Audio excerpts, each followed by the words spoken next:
Welcome to the Dork Forest. Jackie and her pals will never bore us. Shameless confessions about our obsession will make us laugh and smile. So let's explore the Dork Forest and dork out for a while. Hi, Rangers. It's me, Jackie Cation. Welcome to the Dork Forest. It's 2024. Let's do this. Here's the credits, of course. Mike Ruekberg sang that song at the beginning, and he wrote that song, and he sang it with Sarah Cohen, his wife, and he will sing the Mexican hat dance at the end of the program. Also, Patrick Brady, still putting this together. Video, audio, all of it. He's amazing. So, and Vilmos doing JackieCationStore.com. Squarespace is doing the regular Jackie Cation page, and I'm thinking of moving the Dork Forest and dorkforest.com away from WordPress because it's driving me nuts. But those are the credits. But if you go to JackieCation.com, you can get Dork Forest merch. You can get my stand-up merch. You can get my stand-up CDs and DVDs, which you'd have to have devices for those. You can also see videos and find out any number of things. I have another podcast called The Jackie and Laurie Show, but the Dork Forest is the flagship. 18th year. We're doing it, you guys. You can go to my Bandcamp or my YouTube for extra content. Please donate, is what I'm saying. It's 2024, and I think we've been in this long enough. Why don't you guys, everybody send me $100? That's what I'd like you to do. You can PayPal me. There's links all over the pages. You can Venmo me at Jackie Cation. You can find me at a stand-up show and hand me a sweaty wad of 20s. Do something. But I love doing the show. I would love to make some money, is what I'd like to do. In other news, I'm sure there's more things that I should talk about, but I can't think of them. But let's listen to who's going to dork out about something, because that's my favorite part. Thanks for listening, you guys. You're all great. Let's get into the show. It's glamorous. We're here, Rangers of the Dork Forest. Jackie Cation here. You're familiar with the drill. What's going to happen here is I'm going to talk to somebody about their dorkdoms. And with me, Mr. Ian Lockwood. And I say Mr. just because that's his handle. MR. Mr. Ian Lockwood. That makes your pronouns come to the forefront, by the way. Ian, welcome to the program. Thank you very much. And people ask me all the time, and I say, I know I'm really gay, but for now, it's just he, him. And we're just right. For now. Yeah, let's fight that. I'm going to fight the they, them thing later when, I probably would have gotten into it if I were 10 right now. If I were 10 right now, I would be everything. You don't even know. The grass was greener on the other side of all lawns. So I would have wanted to be, because I did. I wanted to be a boy. I wanted to be Snoopy. Mm-hmm. It was amazing. So, Ian, you are a Brooklyn, New York comic, right? Essentially. Mm-hmm. And so you do musical comedy in a lot of ways. And you have a fancy Vulture gave a shit. Yay, congratulations. Oh, yeah. Thank Vulture you so much. I'm so happy about it. Yeah. Vulture gave a damn about your music video. It's called ORBO. Is it ORBO? Yes. And sometimes I affectionately call it ORBO the Digital Man, if you need a hint on what might happen in it. All right. There might be some AI. But if you Perhaps. go to his Instagram, Mr. Ian Lockwood, and it's spelled exactly like all of those words sound. Mr. Yes. Ian, I-A-N, Lockwood, L-O-C-K-W-O-O-D, right? Mm-hmm. No E's anywhere in there. Not an E. That's not an E to be sent. Yeah. That's it. But I am kind of excited because it's a music episode. And as Dork Forest listeners know, this is a drinking game, you guys, because you'll say the name of an artist and I won't know who it is. And you're like, well, you've been to a gas station. It's impossible you don't know who that is because you're talking about modern pop icons. So I've probably heard these songs. I've probably heard of these artists. And let's get it. Pick one. Who's new? And don't worry, I'll give you a new icon. Well, here, I'll give you a little rundown every time I bring somebody up. But I kind of felt it was interesting coming up with what I wanted to talk about on your pod today. I actually, maybe I took it too macro, but I started thinking, what is nerd culture? What's dork culture? And I mean, you've gone over this many times on the pod. It's just whatever you're most interested and knowledgeable about. But I think a lot of people would not consider this dork culture, which is hilarious to me. Yep. Yeah. I mean, for instance, the dorkiest thing, the thing we used to say is the nerd interest was comic books. And I read comic books And FYI, I was thinking about talking about Pokemon, Fire Emblem, like Right. and you've done Pokemon, I know. So like I had those options. But right. but like now Marvel Comics is this huge franchise piloted by Disney.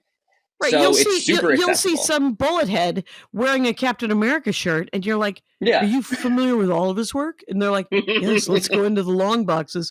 Do you familiar with the Black America when the true serum was first when the super serum was first created? Yeah, it is true. There's traditional dorkdoms, and then there's things that are everyone thinks are cool, like pop music. The word popular is in it. It's in the word. But I think what turns something into dork culture is if there is a healthy amount of lore to get into and a certain amount of knowledge that can make you an expert. And enthusiasm. Just like the thing is you want to talk to me about science? That is probably very, very cool.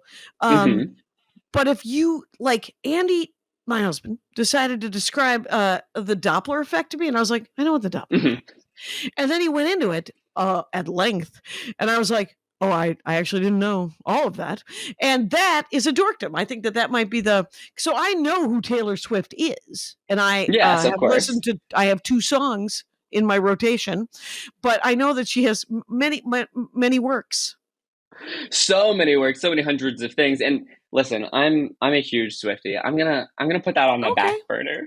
You're gonna build to it? You're gonna build to it? All right. Maybe we can get back into Taylor. I just feel like, and that's kind of the thing. Like, I think I get some enemies. I talked about Taylor on a pod like 6 months ago and saw someone on their Reddit be like, another discussion of Taylor Swift. And it's like, people like her and there's a lot to discuss.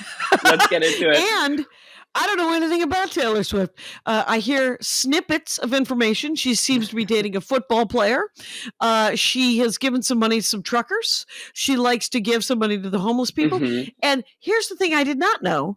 She's literally been doing it for like a dozen years. Yeah. So she's 32 years old. I thought she was in her 40s for how successful she is. But no, it turns out she's incredibly prolific. And she seems like a very nice person. And since she was a kid. Right. And absolute power. I don't know if everyone knows this, and they do because they listen to this show. It corrupts. Absolutely. And she seems to have sidestepped it in some way, shape, or form that is at this point. You know, she may snap and, J.K. Rowling, I used to love J.K. Rowling, and then she chose a crazy ass hill to die on. And I'm like, well, you're hurting my feelings. Please reread your own books. Okay. Yeah, and listen, I don't feel the need to defend Taylor or any of these people. I'm not standing up for their character, but she does seem really nice. But we don't have to get into it. Listen, people are gonna run from us. You do it. Yeah. We'll put Taylor at the end if anyone really needs to listen to Taylor. There are so many. I think so. Yeah, I'll tell you about a few different people. What makes this fun is getting into the lore and backgrounds of these people, because there is a lot of detail. I can talk about some of these people the same way that somebody else could tell you the history of Spider-Man. Okay, go. Absolutely. So, okay, let's get into Dua Lipa, who is a lot of fun right now. Dua Lipa, she sings the fun Barbie song, the Watch Me Dance the choreographed one? The choreographed one? Okay. All right, and her name is Dua Lipa? Dua Lipa, 2 words, Dualipa. Excellent. She was hilariously called Dula Peep by Wendy Williams when she was referencing her. Sort of, what did John Travolta call Idina Menzel? What did he call her? Somebody call it and tell me. He screwed it up so bad. It was so funny. It was at an award show. But that's fine. I introduced a guy named Dustin as Duncan last night. So I'm sympathetic. Tag team over Comedy and Magic. Names are hard. So I will say, I don't know if you find this as somebody who performs, I'll have people come up to me all the time and be like, Ian, oh my God, it's so good to see you again. That thing you said last week about the thing was so funny. And I'll be like, yeah, I have no idea who this person is. Right. I can't tell macadamia nuts and Brazil nuts aside. So people are even harder. So Dua Lipa, what's the lore? How old is she? What's her jam? When did she start? How tall is she? Dua Lipa she is tall, actually. I want to say 5'9", 5'10". Okay. There's a lot to dig into with Dua Lipa, and I don't think starting at the beginning is what's important. Because Dua Lipa actually made the biggest splash in her sophomore album, which was called Future Nostalgia. It had some songs on it like Don't Start Now, Levitating, Cool was a personal favorite of mine. But it came out in the pandemic, kind of early in the pandemic.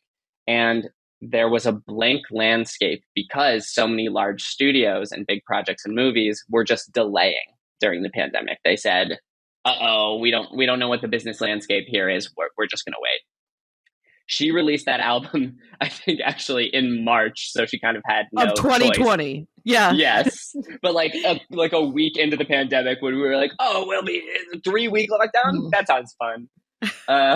16 months later, she's huge. Oh my God. Yeah. But by the way, I don't know about you, Jackie. I had a great first 6 months of the pandemic. I was inside. I was having a blast. Then it was too much. What did you think? I was freaked out the first 2 weeks, and then I settled into not going anywhere. It turns out I'm in my 50s. Hi, Ian. I could lie down at any time and not fucking wake up. How about that? So it sounds nice. That's a win. That's a win. Look forward to it. Okay. I mean, I don't want any more global pandemics, but if I had to take a break for a few months every few years, I'll take it. Yeah. Well, that's my theory about retirement. You don't really retire. You should just take 6 months off when you're 65, regroup and figure out what you want to do next. Go back to work for sure. Because what are you going to do? I mean, unless you're a gajillionaire and you want to pad around the world, you're going to want to do something. Because if you just sit in that chair, you're going to be dead in a couple of years. So, but maybe a more fun job, with financial advice. Okay, True. So I future nostalgia. I'll get that. You got to check it out. It had a much more distinct sound than her debut album, which was just called Dua Lipa. And it really caught everybody by surprise, and she became the queen of pandemic music, basically. I think she may have won the Grammy for that album, but I'm not 100% sure. Wow. Yeah. So that album did incredibly well. Is it all like that Barbie song? Is it kind of dance music? And the Barbie song is surprisingly a smidge derivative of that album. The Barbie song is the more like mass consumption, but music is pretty mass consumption, but like her album was a little more disco, very, very fun bass lines running throughout, a lot of synth, still very much in the realm of pop music. Right on. What else? Is she? Yes. What else? Is she very beautiful? I have never seen her. She's extreme. She might be the most beautiful one of all these girls, I gotta say. Okay. In my mind, maybe Renee Rapp is coming for her money. SZA's also so beautiful, but they're also beautiful, and that it's fun to look at them. Yeah. So she kind of made a huge splash there and has been doing really well ever since. But there are all of these fun little stories within her career, and that's where the fun lore is. For instance, this girl could not dance. She could not dance. And that's huge in pop music. She could learn the choreo, but she was not a great dancer. And this clip surfaced of her from, I want to say Lollapalooza or Coachella, where she was doing a choreographed dance move with her dancers. Basically, the two dancers come up right next to her, and there's a break coming in the song. And so she hands off the mic, and the dancers come up, and then she does this little twist. And that's all it is. They all do it together. And it's so unimpressive. And people started calling that move the Dua Lipa, which is very cruel. It is cruel, but it sounds like how I would dance. That's best case scenario. That's how I'm dancing. I only dance when no one's watching. I don't dance as if no one's watching. I dance alone. Unfortunately for her, everybody was watching. Everyone was watching. It was being filmed. It went viral. But to her credit, after it went viral, she kind of took the note. People were really roasting her, and she put in the effort to become an incredible dancer. And now now you can kind of tell that she has something to prove every time she performs live, and she really does it. Yeah. Okay, well, that's kind of neat too. Yeah, exactly. I mean, you certainly gave her some points from me, but there are other just interesting details to all of these people. She is British, but she is originally Kosovan, Albanian. Okay. And so there are a lot of people, there's a big Kosovo independence movement, and a lot of people that I actually don't know very much about. So I'm not an expert on that. Grain of salt, Grain of salt. But a lot of people bring Albanian or Kosovan flags to her shows and like wave them these huge flags, and she'll shout them out and she'll be like, love you, absolutely. So she's become an unlikely central figure for these people. For this very small country that used to be part of Yugoslavia and the Soviet Union. Yes. Okay. So it's so now she, technically a British person, kind of represents this community, and it feels pretty positive, actually. Oh, good.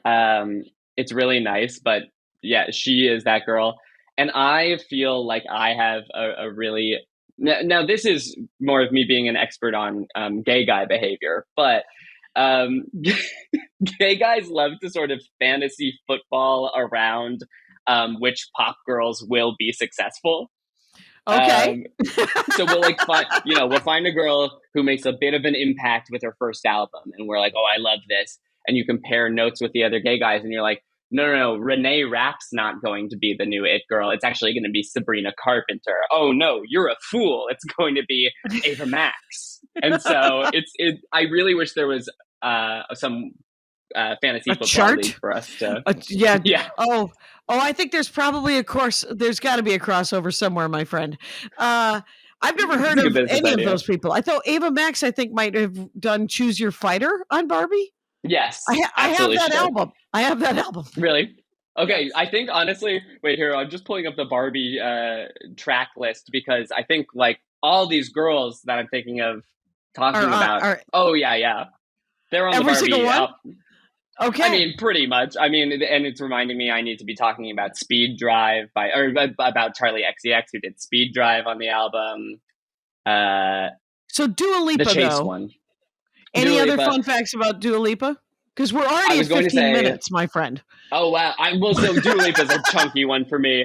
I was going to say I feel very connected to Dua Lipa because in being a gay guy who's going to root for one of the girls, I was actually surprisingly early on Dua Lipa. She released her first album just titled Dua Lipa, and I got to see. I really liked it, so I went to see her. My husband and I got tickets to her show in Connecticut because she wasn't playing New York, and she was playing not a stadium or an arena, just a mid-sized venue. And just I got a nice to theater, maybe. Yeah, like a nice theater? like. Yeah. Well, it was like the town's convention center and concert hall. Oh, I see. Okay, maybe like 1,000 people. And so I got to see someone who would become the next year, the next couple of years, the new biggest pop star in a pretty intimate setting, which was really cool. Yeah, and that first album wasn't that good. It wasn't that good. I promise. As it shouldn't be. She should be getting better. And according to your account, she is entirely getting better, and you are loving her even more as she goes. So. Absolutely. Okay, so I do have other girls I can add. So I'm so ready to talk about, and not even girls. I'm really proud of what Troye Sivan is doing right now. If you know him, he just released. I don't know. Yeah, who's that? He just released that song, "One of Your Girls." He also did what was the one he just did, which was so fun. It was Rush. If you heard that, I feel the rush, addicted to your touch. Nope. That one. Well, but here's what I don't love. have that much to say about it. Well, and I mean that's Troye Sivan. That's a perfectly good thing to say about him. Here's what I will say.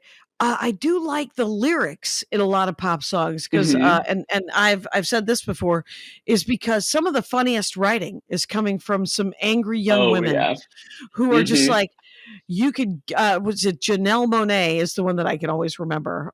She wrote Get Off My Areola. And that's funny. That is very, very funny. And a lot of the time in pop music, it's about what sounds good. So it leads to really funny writing. Yeah, right? Yeah. Actually, speaking of Angry Girl, I know someone you'd love, but I did remember, I forgot to mention, I just wanted to say Dua Lipa also has a fantastic podcast that after you listen to all of the episodes, after you listen to all the incredible episodes of Dork Forest, hit up Dua Lipa at your service, which is very fun. At your service. All right. It's just an interview podcast. It's great, though. You know what's weird is I just Googled her during the show. It's not okay, but there it was. And but when it comes up on Google, it's usually if you were to Google me or most comics, it's husband, wife is the suggested thing. Her dad came up. It was Dua Lipa's dad. And I was like, well, I don't have time to read that. So it's kind of a big conversation with all of these people, how nepotistic are they? How much have they benefited? Ultimately, it doesn't feel like something that we can correct for. It's just sort of a truth, but it is more lore on all of these people. Oh, right. Because they're extended family, there's work there. I mean, are you kidding? My brother will put me to work, and I was like, I have a job. He's like, you don't want $50? I do want $50. What do you need me to do? He's like, go pick up my kid. And but they also talk me he's like, I might be able to get you a gig in rural Wisconsin for like the corn. And I was like, no. You don't have to. You don't have to get me that gig. I don't need to work for the canned corn factory people, Russ. And he's like, you don't want $1,500? I'm like, I sort of do, but no. So nepotism is real. Cronyism is real. Yeah. I will say, I mean, this is more just about comedy. Anytime I've submitted to like a random place in the country and gotten a show, that's gone great. Anytime somebody else has been like, hey, you want to go do this thing in Jersey City, or you want to go do this thing in Delaware? It's always the worst show. There's something about it being secondhand. Right. It's there's like some weird miss where you're like, no, I know you were trying to help. But I'm made uncomfortable by the fact that now you're sitting there and you're psyched for some reason that you got me the gig. And I feel an obligation. You feel some pride. It's, if we could talk about it later, why don't we just go to lunch? How about that? How about you take me to lunch and you buy, and then you've spent $60. So the worst show I ever did in my life was I was just starting in comedy. I wasn't even doing comedy music yet. And a really nice comic that I really looked up to had a gig in Hoboken that he was getting paid like $100 for it. And he was like, I can't make this. Do you want to go do it? And I must have been like fifth on the list, of course. But I was pumped, and I was like, Hoboken, how weird, but let's do it. I go all the way out to Hoboken. I took my dad, actually, and because he was in town, and I noticed that it was kind of a punk crowd, a little bit of an emo crowd, and it was a mixed comedy and music bill. And then I'm getting excited because my set's coming up, and this band goes up, and the response is huge, and I realize, most people are here for this band. This is sort of their show. Got it. Okay. They go up, they crush, they call me on stage, and the band goes outside to smoke a cigarette, and so does everybody in the audience. I was going to say, okay, why wouldn't that band headline? That band's got a headline. You don't put that band up first. I don't know what you're thinking. That is hilarious. I went from like the room had to have like 120, 150 people in it, and then I did my set for like 10. 11 people. They were appreciative, but yes, they were small. Okay, so next up, fantasy. The girls. Girl football. Yes. Okay. If you like football. angry girls, if you're really liking the angry girls, I think you might really appreciate Renee Rapp, who is how do you spell rap? RAPP, and she's not a rapper, but I think she should get into it. And is it Renee with 2 E's and an accent aigu? Renee Rapp? Yes, absolutely. Yes, the accent aigu is right there. Thank you for saying it. Thank you for being brave. I'm brave. You've probably seen her because she is in the new Mean Girls movie as Regina George. Okay. No, I have not seen the new Mean Girls movie, but I will. But she's a pop singer. Yeah. Well, she is now. She really did start on Broadway. I was looking her up recently. I got some. It's looking to me like she didn't have a lot of family connections, and she was just so good at musical theater that she got on Broadway from high school. So cool! Oh my god, that's amazing. She's great. She's also a great actress. She was on this show called The Sex Lives of College Girls on HBO, which is a Mindy Kaling show that I loved. I heard about that. But a great show. You should check it out. But she's great at being angry, and she's made her pop star move. And it's working, which is, I mean, for a Broadway girl, rare. Yeah, she might just be really good at that whole spectrum over there. Like there's a quadrant of our lives where if you were to split it into squares, she's good at this whole square. Like they're not, if she wants to raise horses, that's a different square. She's not in that square. She would have to try harder. But this one square that she's really good at, she seems good at like acting. Is she a good dancer? Yeah, I think not bad. I haven't seen much, but okay. I agree with you. To make myself feel better, I gotta think like, yeah, but she can't do anything else. I bet. Right. She Great can American sing, Novel? dance, act. Is that coming? No. No, serious. All right. No. But I guess what? Watch it. She writes a play, and then all of a sudden you're like, oh God. She could probably write a play. Well, that's why. I mean, going back to Taylor Swift for a second, that's why it's like, thank God Taylor Swift can't really dance, because otherwise, I what's the point for me to live? She can do it. Because she's so good at everything. I noticed that in the Barbie movie too, is that Margot Robbie didn't dance, and she didn't sing at all. Only a little, yeah. She danced a little, and she didn't sing. So you're like, well, you are an amazingly good-looking person and a very good actor. I loved her in Birds of Prey. It was my favorite.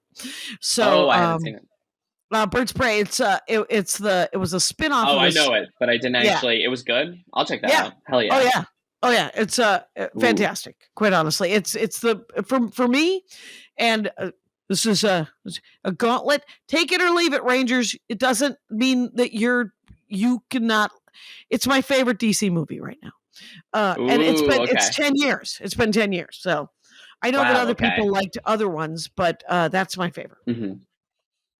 Got it. I mean, yeah, it looks like it breaks the I think we're all pretty tired of the traditional superhero formula, and I feel like Birds of Prey. It has to be done. It has to be done well. There's just 35, 40 of them out there, and so some are going to be better than others. And you're like, I can't.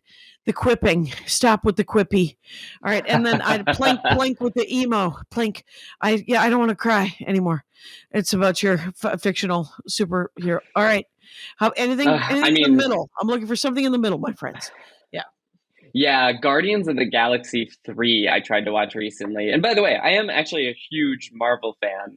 And I'm predisposed to like all of them, quite honestly. Absolutely. Yes. I'm a dork. Yeah, listeners, please don't forget, just because I'm talking about the girls. Girls are nerdy too. We love to be nerdy. Yeah. But I started Guardians of the Galaxy 3. It started so sad, but I hadn't seen their last installment in a few years, so I was like, why are we so sad? I'm not getting into this. It's not hard to catch up. I mean, it isn't Tolstoy. Yeah. So it was not hard to catch up, but I wasn't connected. I was like, you're not grabbing me here. And so I'm looking forward to more innovation in the superhero movie sphere as a comics lover. Right. And I don't mean to derail your episode, but I will say that like Moon Knight was super interesting, and the second season of Loki was so much better than the first season of Loki, and I loved it so much. I like both. Okay, and then I liked also it, and I feel like this is me proving my credentials a tiny bit here too. The Hawkeye TV show was partially based off of Matt Fraction's really incredible comic book run of Hawkeye. Oh yeah, and yeah. Because I still think the comic was better. Oh, for sure, bro. For sure, bro. It is so good. That comic was so good, and I have to say that I watched it again because it is now in my Christmas rotation. that series. Oh yes, it's right, so wonderful for Christmas. Right, because now I can watch it every Christmas. I can watch the whole season. It's sad that they don't have it on DVD because eventually it will go off the streamer, and then I'll be held hostage by like some sort of old timey Disney when they would only release the VHSs once a year. Yeah. If only there was some way to torrent those. Well, anyway. If only there was some way to DVR them. Because a friend of mine has a burner. But I do like the packaging though. I have to say. Yes. And I do like physical media. I do like physical media. So Renee Rapp, what album am I getting of hers? Yeah. I think I'm mostly familiar with her singles, but her album I think is called Everything Is Everything. But she just has one album, kind of, or yeah, she might have two, but she's more following, and this is a whole other conversation. The studio system now is a lot more interested in testing with singles. So certain stars are like, no, I'm doing albums, and there are 3 albums. Some people just sort of release singles continuously. Kim Petras is a really good example of somebody who just did that for many years. And then we all laughed because last year she released what her team called her debut album. This woman had 5 albums worth of songs. Oh, wow. So like she has like 50 songs out as singles. Yeah. But she would call them she'd call them eras or projects, and just not call them albums. And I think another distinction here is I think she released those independently, and this was actually released with a label, which technically can make it a debut. But everyone just laughed. They were like, her debut album, I've been going to this girl's concerts for 7 years. Yeah, that's insane. Oh my gosh. It's so funny. That is funny. But I think you'd like Renee Rapp. Okay. Wait, I want to hear it. What does it make you think? It makes me literally, I just put an asterisk next to going, well, I could just do that chunk that I don't know if it's going to make it until I can just do stand-up singles. And, exactly. A little EP. I got 10 minutes. You guys want this 10 minutes that may or may not last because my mother-in-law may not live? Because I've got, I don't know how to put that nicer, Ian Lockwood. Hey, by the way, I'm talking with Ian Lockwood, and it's at Mr. Ian Lockwood, and he has a thing on the YouTube called ORBO. Vulture really liked it, and if you go to his Instagram, it's at Mr. Ian Lockwood on all the things. So, yeah, find that, watch it, like it. Don't say anything weird. Just be nice, and quite honestly, you're Rangers, so you're all good people. Anyway, go. Of course. What's next? And you can say something rude. I'm really proud of that music video. I made it with my friend Michelle Gold, and let's just say there's a lot of CGI and existential horror in it. If you like that kind of thing. Excellent. All packaged into the reason I know all of this and I'm so interested in pop music is because my comedy music is pop music, and I'm really interested in making it sound like good music, not just like funny music. Right. So I kind of study.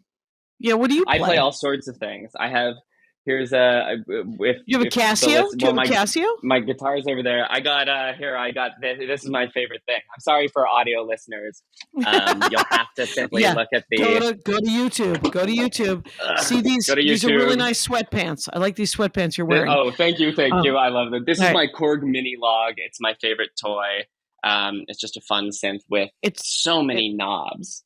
It's got a lot of knobs, my friend. And it also has and buttons. How many octaves of keyboard is that? How many octaves is that? Just 3, but that's really good for recording. I'll be honest, and people will laugh at me for this. I mostly use this as just like a keyboard controller, and I barely touch the knobs.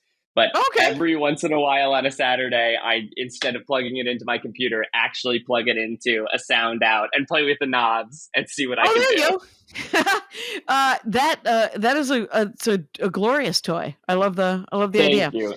So and I then can't a lot wait of to see playing a guitar into a crappy microphone and then and digitally altering it to hell.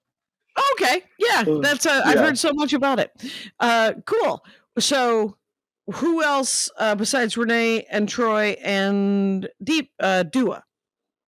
Well, I'll finish on Renee, and then I think I'll give you some rapid fire after that. But Renee, I think you'd like Renee. She's very mad. She has been bi for most of this pop career, so she's mad at boys and girls, which is really fun. That is nice. Equal opportunity. Absolutely. Except, and this is what's fun about following these people in real time and learning the information on them. 2 weeks ago, she went, as many queer people have done in their life, went, you know what? I realized I don't actually like boys. I think I'm just a lesbian. And so she just, I made that transition. I went bi to gay, but I wasn't in the national spotlight at the peak doing it. So, right. And she was very casual about it. And did anyone get mad besides the men that she was dating? Okay. Everyone was like, no, got it. Makes sense. Yeah, it makes sense. It's fine. It feels busy to be bi, quite honestly. Oh my God, how do you have the time? Well, I do a joke about how my husband has always identified as bi, and I said, but when we got married, you identify as monogamous, right? And he said, sure. And sure. That's not yes. I used to identify as drunk, so we all had to give something up. Okay. Okay, yeah, that's pretty good.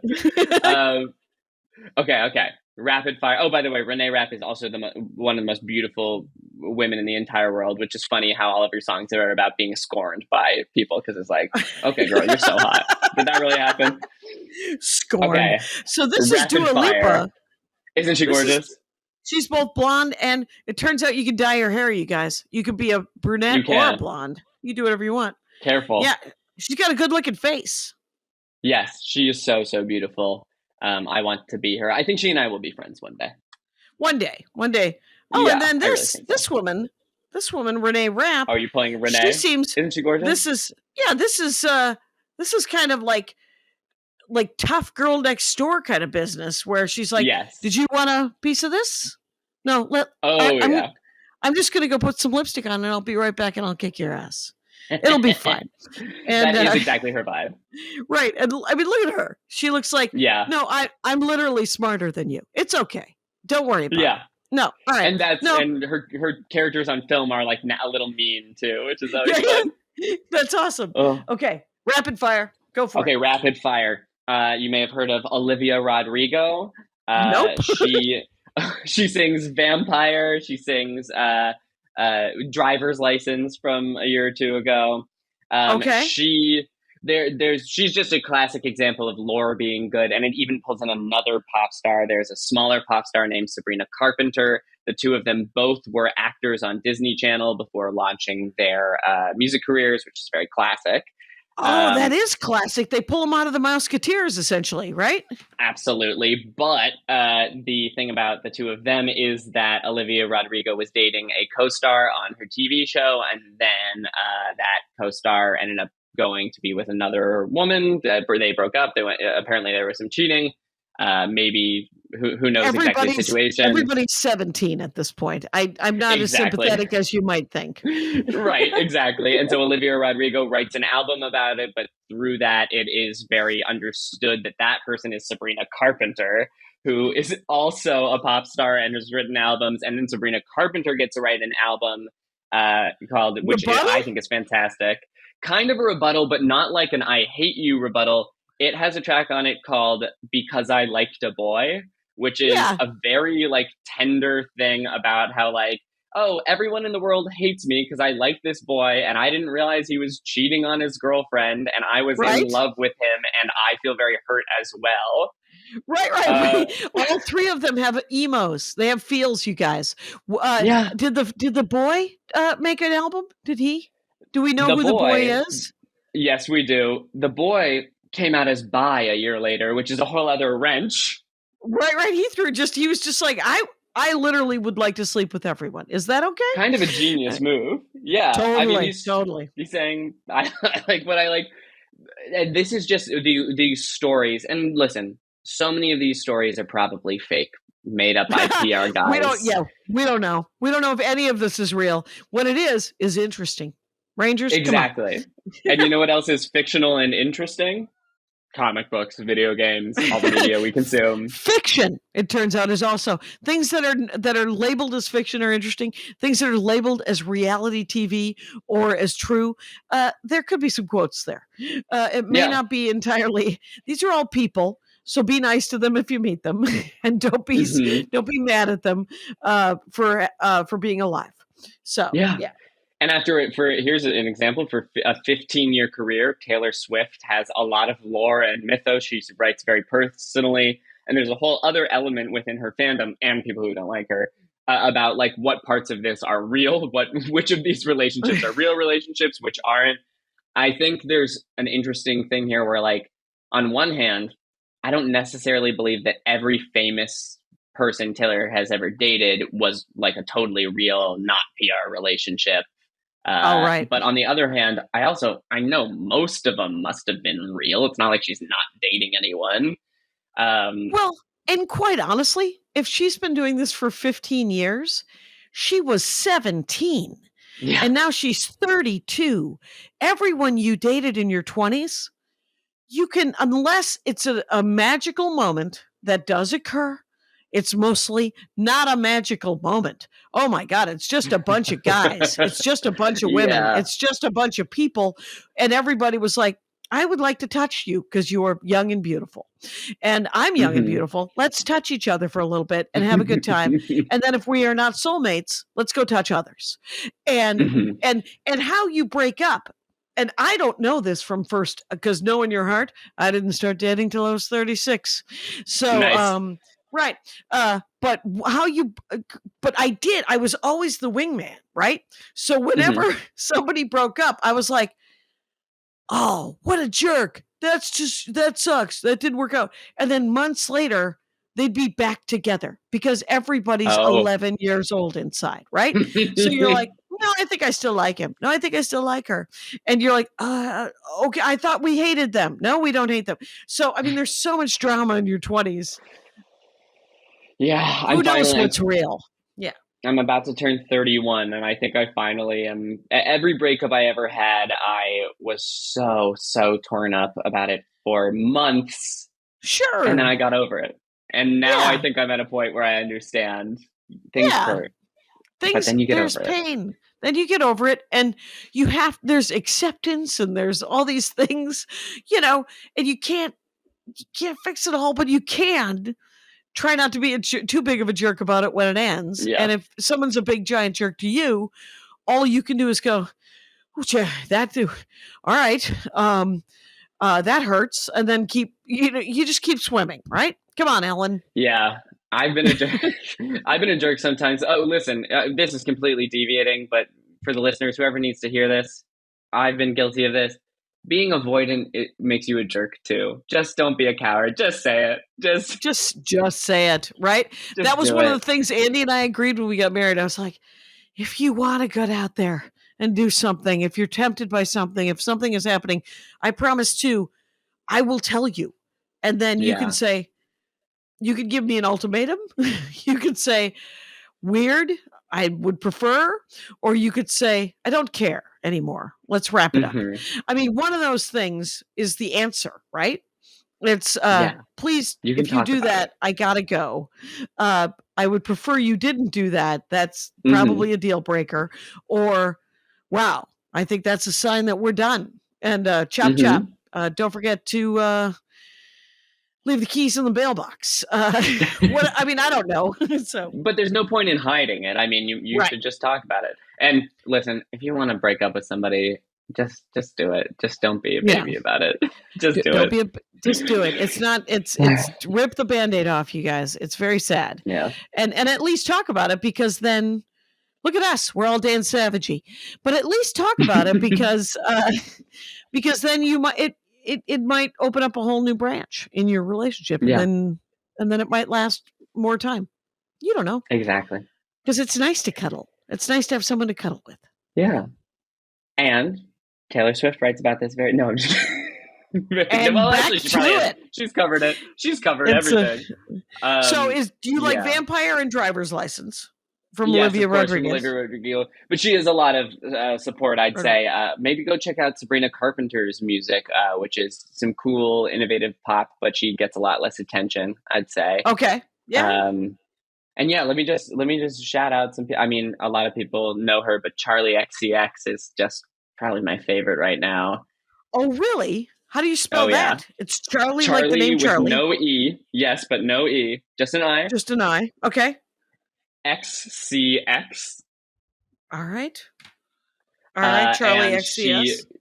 she has done a lot of interesting stuff, from very straight ahead pop music to what's called like PC music, with very very like electronic. More, she worked with a collaborator, a DJ named Sophie, who passed away a few years ago and was like the most innovative person in the electronic music sphere. I Which, you know what, maybe brings me to this. Listeners, listeners, hear me. Yes. Hear you. I like those tent poles of nerd culture so much. I love video games and comic books and Magic the Gathering, and I'm very obsessed with nice. these things. But I just want to say, I feel like I used to be so entrenched in that I used to think that these things like pop music were uncool because they were so popular.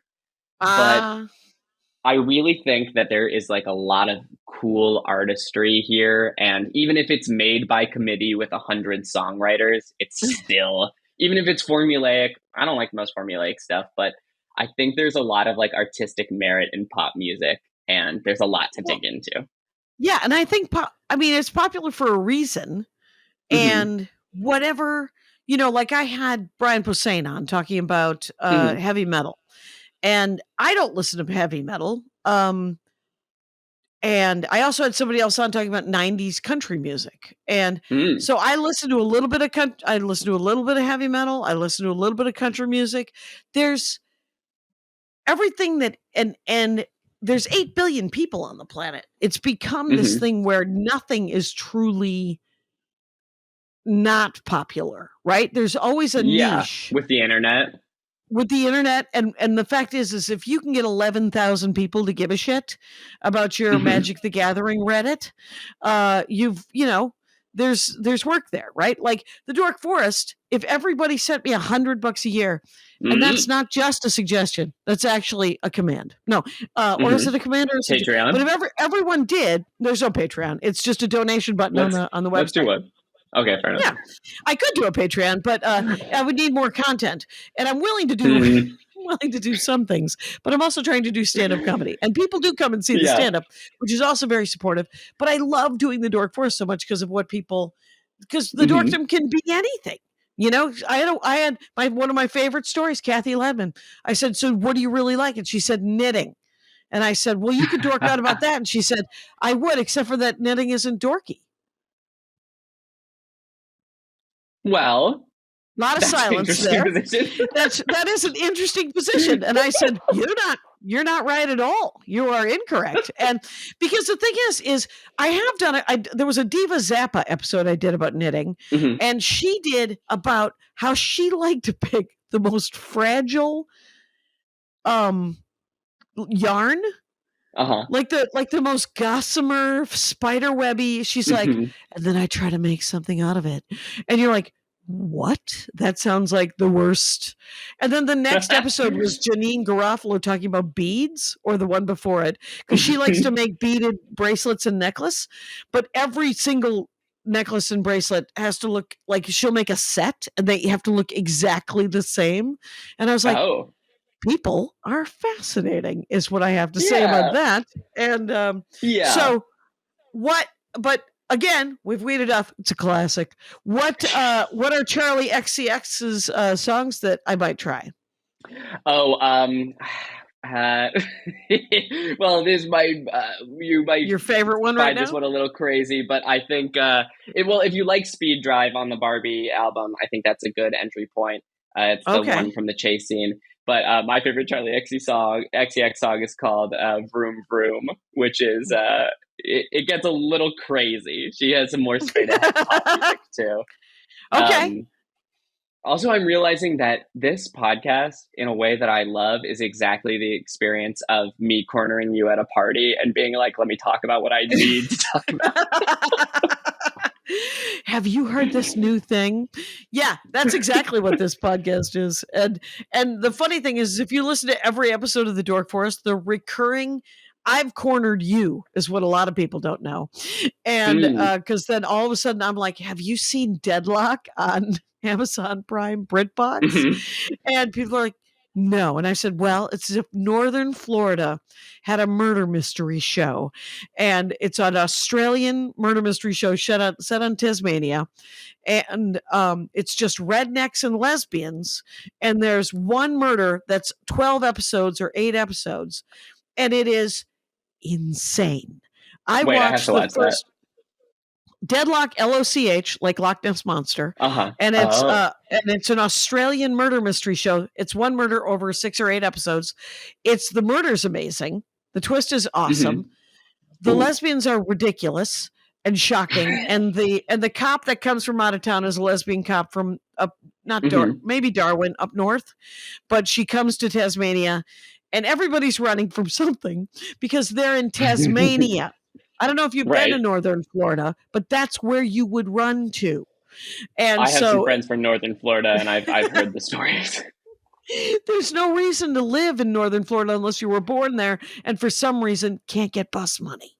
So, but Deadlock is amazing, and it has so many lesbian characters that you're like, why are there all the different kinds of lesbians? You're like, why are they still in a relationship? And you're like, well, you find out.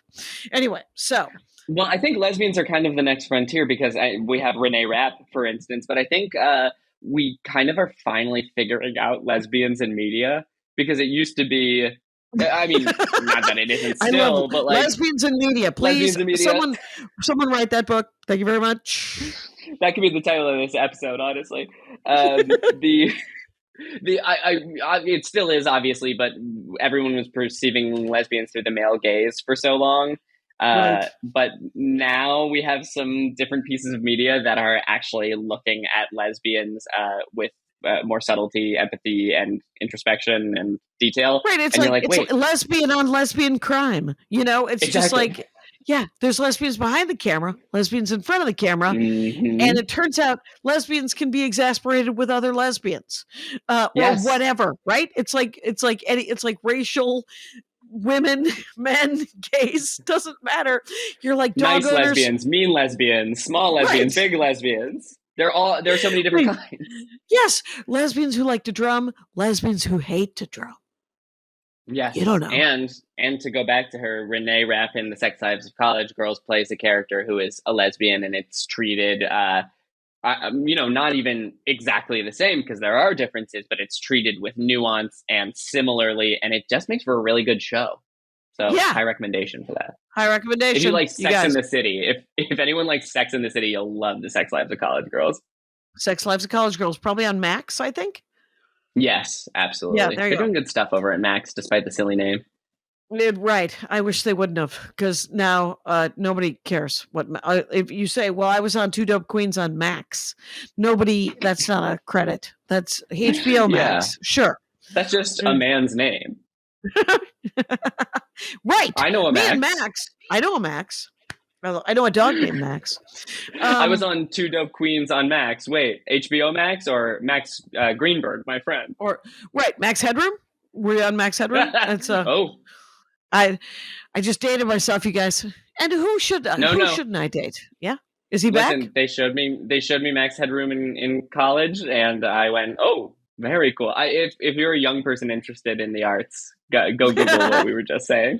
Trust me. Go Google Max Headroom and be as irritated as I was in real time.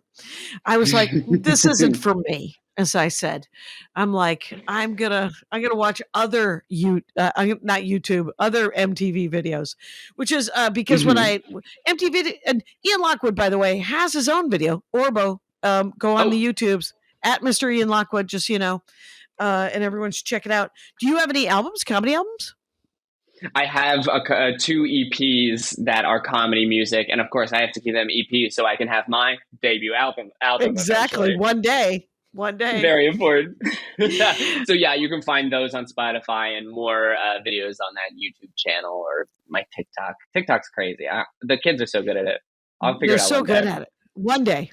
Here's what TikTok's already figured me out. Let that just be said. I Really? turn it on. There's some dogs being silly. Yeah. I'm like, oh, I'm sorry. Did I want to do anything else? No. Turns out I want to see this next ridiculous dog staring deeply into a camera. Okay. That's all I want. It feels like sometimes it's all I want. And so what, do you have any new stuff coming up? Are you going to any concerts upcoming of any of these women? Do you go see live music? Ooh, I am. Well, They're thousands of dollars now. Yes, they are thousands of dollars. I did see the Eras tour. I do have Nicki Minaj on the calendar, but she's been doing some problematic stuff. So we'll see if I make it to hers. Oh, well, I'll have to Google Nicki Minaj. Yeah, Google that. I have some incredible. I also have Olivia Rodrigo coming up on the calendar. Okay. I would really like. I hope she's touring soon. The other person I really want to see is Rebecca Black, who you may remember from her hit single "Friday" when she was a child, which was a meme song, and it went viral for being so bad. Okay. But her dream was always to. This is the last person I'll plug in here. Yep. She always wanted to be a musician. She got nationally embarrassed as a child, and she did not let that stop her. And now she was making really cool, and to bring it back to this, making really cool, edgy lesbian pop music about girls. Yeah. And it rocks. It slaps. It's great. So that's my last recommendation. But if you want to see me do a concert, I run this beauty pageant themed comedy show every other month in Brooklyn. The next one is on March 27th. It's called Ian Lockwood's Girlfriend Pageant. It's a lot of fun. But I am sorry to say I'll be in New doing... York until March 3rd. So yeah, I'm going. Okay. I'm going to go for a week, I will have to February 24th through March 3rd. And I have many sets at the Stand. Yeah. So that's the only. Okay. And then I have one weird debate. I'm dating. There's a debate show I'm doing at some small theater that Ophir Eisenberg turned me on to. I don't know if I'll be in support of coffee or tea. So I don't know what the hell it is. Do you know what the theater is? Symphony something? Symphony Symposium. Cool. I think it's in the city. It's in Manhattan. Got it. Okay. So I will come check you out on one of those, maybe at the Stand. Did your screen If anyone on the YouTube can see this, they've added this horrible thing to Max where if you make a gesture, it will show a symbol for it. So I thumbsed up and it put a thumb. I think I've seen hearts or balloons. Oh, look! Did you see the hearts? Yes, or I can did. Only I see it. No, it's kind of horrible. I can see it, and again, dogs. This would be entirely what I did all day long. Well, we're going to call it on this note. You guys have to tune into this YouTube and at least go to minute 56. And Ian, thank you so much for doing the show. Everyone should go find at Mr. Ian Lockwood and go find all of these musicians. I'm willing to do it, and of course, I have the Barbie soundtrack. So, were any of them on the Black Panther soundtrack? Because that's the other album I bought this year. Oh, I'm not sure, but can't tell. But maybe you might not like all of these suggestions, but I think I can guarantee that if you were to go through all of them, I think you'll find something you like. Excellent. And Rangers, you know the rules out there. Take care of each other. Hi, Adele. How was the show? Well, it was with Ian Lockwood, Mr. Ian Lockwood to you, because that's his handle. It's at Mr. Ian Lockwood. And it's a good handle. Right. And I forgot to send him his t-shirt. I don't know why I'm saying that out loud. Hi, Andy. It's the bonus. You forgot to give him his t-shirt. I know it. I just didn't. I have the paper, but I didn't look at it again. Hi. So he talked about modern popular music icons. Okay. As opposed to the postmodern? No, I think as opposed to contemporary. He's meaning more in terms of contemporary musical icons. So new. I've vaguely heard of one of them. Really? Who And are they? I've heard the names. I've heard the songs because I own the Barbie soundtrack. Right. They're all on the Barbie soundtrack. They're all on the. So Dua Lipa was the one I had known. Sure. But Olivia Roddengue, maybe? Charlie XCX? Chai Rodriguez? Nope. Renee Rapp? Okay. Rebecca Black? Okay. And then a man named Troy Swan. Anything? What do you got? These are all vaguely familiar, but I don't know that I could pinpoint something that they have. I couldn't tell you what they've done. Right, because you do music scrolling. You do some scrolling. I do some music scrolling. But here's the thing: is that I tend to find new music artists when their songs get covered by other people, and then I go back. Then I go and I like, oh, that's interesting. That's a great song. I wonder what the original sounds like, and then I go listen to the original, and I'm like, and then I think, the cover's better, or oh my gosh, that's great. Oh, it could go either way, is what you're saying. It could go either way. And so what about and you find their hits when they're done by some a cappella group, or it could be a cappella, it could be on The Voice, it could be somebody singing it on or just somebody singing it on one of these on YouTube or on Instagram or something. Oh, some reel got passed to you just an amateur doing it, and you're like, oh, what a cool song. I wonder and why. I wonder what that song is, and then I go look it up. He wants there to be a fantasy for gay guys, like a fantasy football, but just for young pop stars to guess who's going to be huge. Oh, that's a great idea. Honestly. Right? Yeah. I was like, well, that has to exist somewhere. I'm sure Reddit it is deep as far as I can tell. Yeah. Well, I know at NIFA, the producers, one of the things that the producers do in at least one of their classes is that they look at the upcoming movies and they basically do a fantasy football for upcoming movie box office. Okay. Right. And NIFA being New York Film Academy, where Andy Ashcraft, where I teach. Teaches game design. Plagola. There you go. Plagola. But what I'm telling you is that it was a super fun episode. That is cool. I look forward to that. Yeah. And everybody just listened to it. And now I have told you about it. So I got to come back into the house. Love you. Bye. And you know the rules out there, you guys. Take care of each other. My hat, my hat, my hat. They're dancing around my hat. My hat, my hat, my hat. Well, what do you think of that? If it looks like a Mexican hat dance and it sounds like a Mexican hat dance, it's most likely a Mexican hat dance. So take off your hat and let's dance. Yay! Oh my God. Why don't we just call that as the end of the show?